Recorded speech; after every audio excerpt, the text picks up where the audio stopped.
Assalamualaikum warahmatullahi wabarakatuh. Selamat datang di channel YouTube Putri Irmawati. Jangan lupa like, komen, dan subscribe.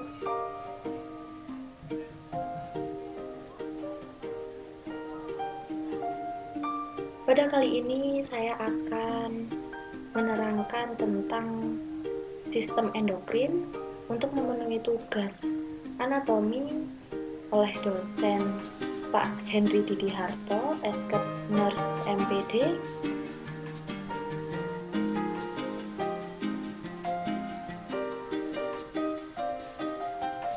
Sebelumnya, perkenalkan nama saya Putri Irmawati dengan nomor NRP 220325114, kelas reguler 2, kelas C.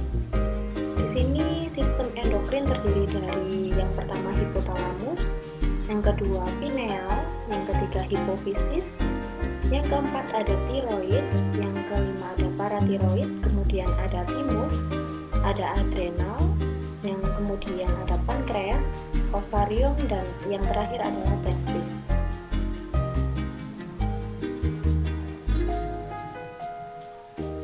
Sistem endokrin merupakan suatu sistem yang bekerja dengan perantara hormon yang dihasilkan oleh kelenjar endokrin. Kelenjar endokrin merupakan kelenjar buntu, hasil sekresi langsung masuk ke dalam darah dan cairan limfe, beredar dalam jaringan tanpa melalui duktus atau saluran.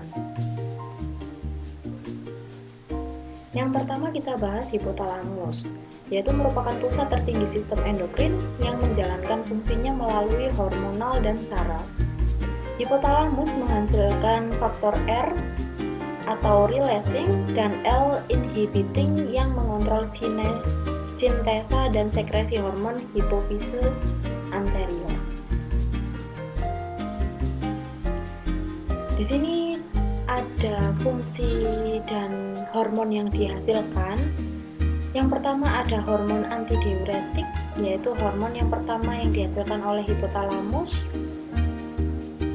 yang berfungsi untuk mengatur keseimbangan cairan dalam tubuh manusia termasuk volume darah.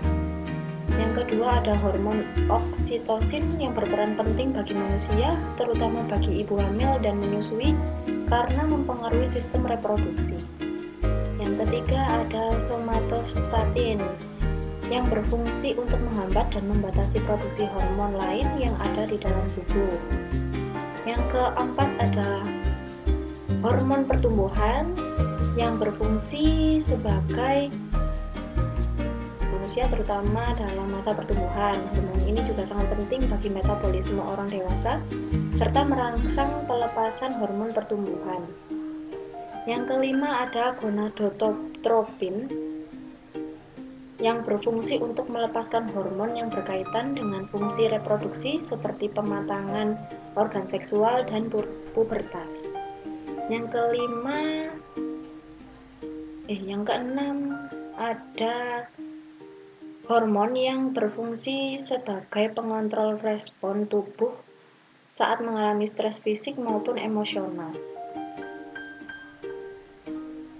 Yang kedua ada kelenjar pineal, yaitu adalah kelenjar di dalam otak yang berfungsi menghasilkan hormon melatonin.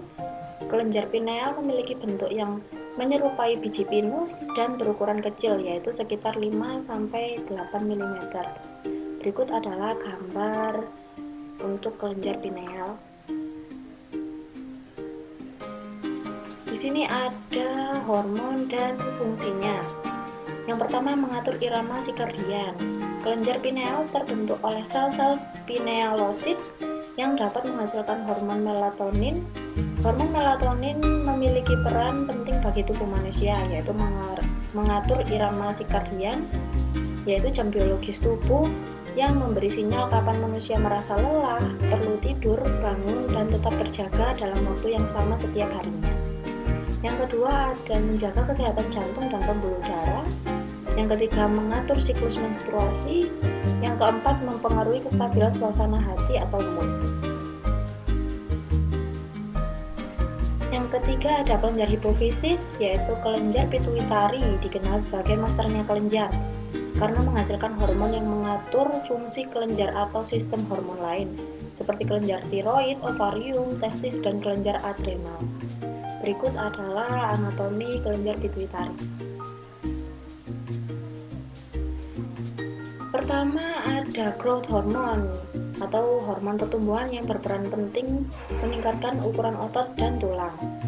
Yang kedua ada hormon perangsang tiroid atau THS. Hormon ini merangsang kelenjar tiroid untuk memproduksi hormon yang mempengaruhi fungsi metabolisme tubuh. Yang ketiga ada hormon perangsang folikel atau FSH yang berfungsi mengkontrol fungsi seksual dan kesuburan pada pria maupun wanita.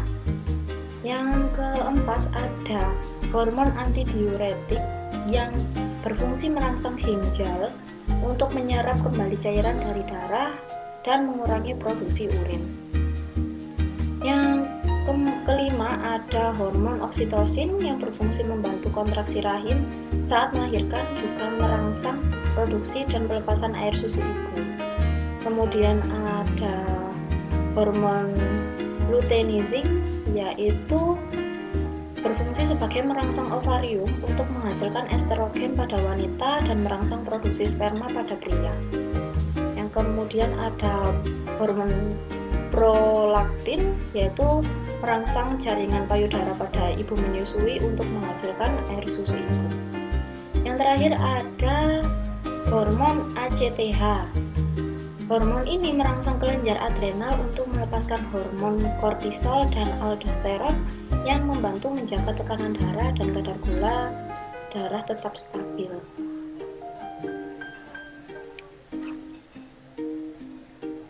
Kemudian ada kelenjar tiroid, yaitu tubuh menghasilkan berbagai macam hormon dari beberapa kelenjar penting yang ada di dalam tubuh.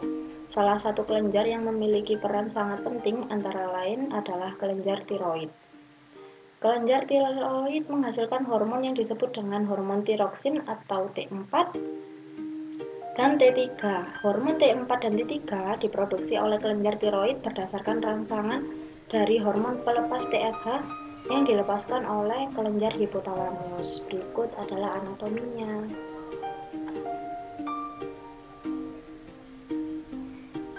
Fungsinya ada beberapa. Yang pertama ada berperan terhadap sistem metabolisme tubuh.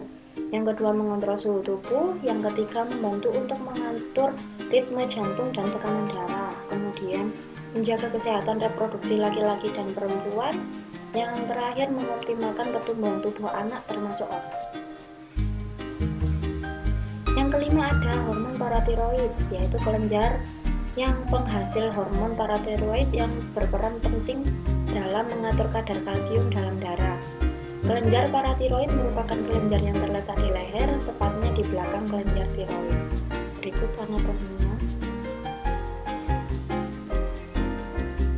Yang berfungsi sebagai pengatur pelepasan kalsium dari tulang ke aliran darah, mengendalikan penyerapan kalsium dari makanan atau minuman pada saluran pencernaan, merangsang pembentukan vitamin D pada ginjal, meningkatkan penyerapan kalsium di ginjal, dan membuat ginjal mengeluarkan fosfat melalui urin.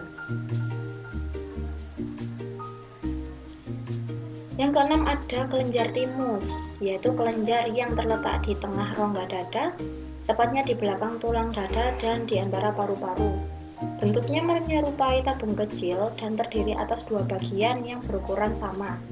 Kelenjar timus ini ukurannya akan berubah seiring bertambahnya usia. Berikut adalah anatomi dari kelenjar timus.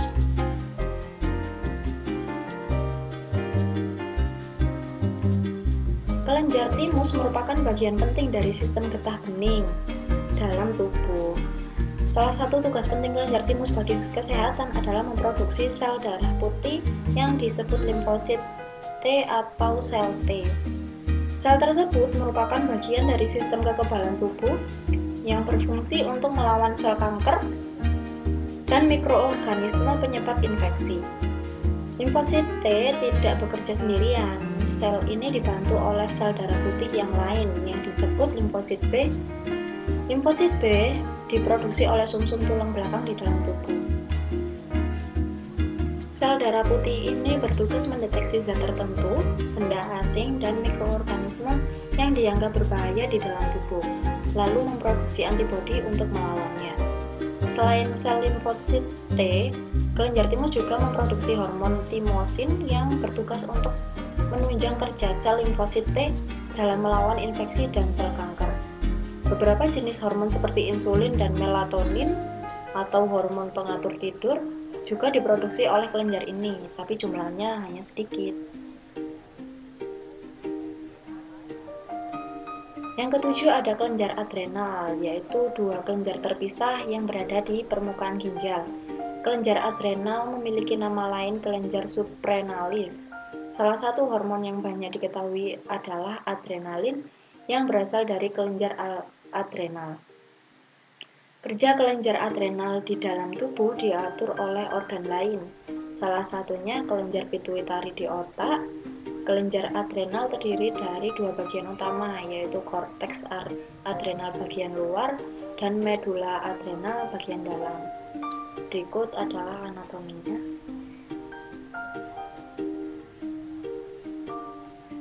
Jaringan utama pada kelenjar adrenal di sini ada sel asini yang menghasilkan enzim pencerna. Yang kedua ada pulau Langerhans terdiri dari sel alfa, beta, dan delta. Yang pertama, sel alfa menghasilkan glukagon yang berfungsi meningkatkan kadar glukosa dalam darah dengan cara memobilisasi glukosa, asam lemak, dan asam amino dari tempat cadangannya ke dalam darah. Yang kedua ada sel beta, mensekresi insulin yang berfungsi menurunkan kadar gula darah dalam darah dengan cara meningkatkan simpanan glukosa hati. Yang ketiga ada sel delta, mensekresi somatostatin yang mempengaruhi menekan GH, perangsangan lambung, sekresi asam lambung, dan kontraksi bladder. Yang kedelapan ada pankreas. Pankreas merupakan salah satu organ di dalam sistem pencernaan manusia. Secara umum, fungsi pankreas dalam tubuh adalah memproduksi hormon dan enzim untuk menghancurkan makanan di dalam perut. Pankreas berada di dalam belakang rongga perut dengan panjang 18-25 cm dan memiliki bentuk yang memanjang, menyerupai ikan, dan berfungsi sebagai ada dua, eksokrin dan endokrin. Kelenjar endokrin pada pankreas mengeluarkan hormon, yaitu hormon insulin dan hormon glukagon. Kedua hormon ini berperan dalam mengatur kadar glukosa atau gula dalam darah. Hormon insulin akan mengikat glukosa dari darah untuk dibawa ke berbagai jaringan di dalam tubuh agar bisa digunakan sebagai energi. Hormon insulin ini juga penting bagi hati karena membantu hati menyerap glukosa dan menyimpannya sebagai glikogen. Glikogen berguna sebagai cadangan energi saat tubuh membutuhkan energi ekstra. Saat glukosa dalam darah terlalu rendah, hormon glukagon yang akan memecah kembali glikogen di hati menjadi glukosa. Kemudian ada ovarium. Ovarium berbentuk memanjang, terletak di bawah atau di samping gelembung gas yang terkadang berjumlah sepasang. Ovarium bergantung pada bagian atas rongga tubuh dengan perantara seovaria. Ukuran dan perkembangannya dalam tubuh manusia bervariasi sesuai dengan tingkat kematangannya. Warnanya pun berbeda-beda. Berikut adalah anatomi dari ovarium. Kemudian ovarium menghasilkan dua hormon. Yang pertama ada estrogen, yaitu merupakan hormon seks yang penting untuk perkembangan seksual dan reproduksi. Secara kimia, estrogen mengacu pada hormon yang terdiri dari estron, estradiol, dan estriol. Beberapa fungsi estrogen bagi wanita adalah merangsang perkembangan organ seks sekunder seperti pertumbuhan payudara, rambut, kemaluan, dan ketiak. Kemudian ada mengatur siklus menstruasi dan mengendalikan pertumbuhan dinding rahim selama masa menstruasi. Hormon yang kedua adalah progesteron. Hormon golongan steroid yang berfungsi utamanya berhubungan dengan siklus menstruasi, kehamilan, dan perkembangan embrio. Beberapa fungsi progesteron antara lain ialah mengubah dinding endometrium rahim untuk mempersiapkan tempat yang nyaman untuk pertumbuhan janin, menurunkan respon kekebalan tubuh wanita selama terjadinya proses pembuahan untuk mempersiapkan kehamilan. Kemudian ada progesteron bekerja sama dengan hormon prolaktin untuk mematangkan payudara agar dapat memproduksi ASI. Yang terakhir ada testis atau gonad jantung, berbentuk memanjang dan menggantung pada bagian atas rongga tubuh dengan perantaraan mesorgium pada kondoritis testis yang satu lebih besar dari testis yang lain. Testis tersusun dari folikel-folikel tempat spermatozoa berkembang. Ukuran gonad dapat mencapai 12% atau lebih dari bobot tubuhnya. Berikut adalah anatomi dari testis. Hormon testosteron dapat mempengaruhi fungsi dari organ-organ reproduksi tersebut. Selain itu, hormon testosteron juga bermanfaat dalam pengembangan karakteristik pria dari segi fisik, gairah seksual. Hormon yang dihasilkan ada dua, hormon FSH dan LH, yang berguna untuk membantu produksi sperma.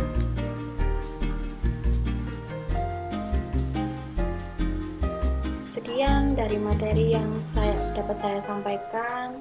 Terima kasih sudah meluangkan waktu untuk menonton video saya, dan sampai jumpa.